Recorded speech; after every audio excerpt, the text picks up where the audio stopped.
Hürmetli kızlar, hiç kaçan ikinci buluşa razı bulmak.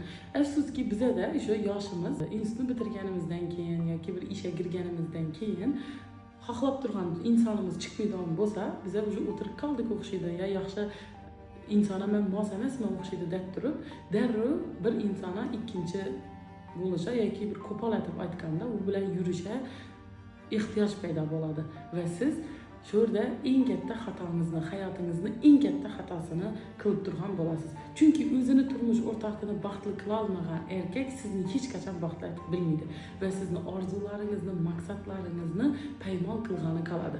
Turmush qurish hech qachon kechikmaydi. Shunchaki sizni vaqtingiz kelmagan bo'lishi mumkin. Shuning uchun o'zingizga atalgan chiroyli baxtni kuting. Ikkinchi turmush deganda men ajrashgan va keyin hayotini ko'rayotganlarni nazarda tutmadim. Shunchaki oilasi bo'lib turib, ko'chada boshqa biri bilan отношения etajak insonlarni nazarda tutdim.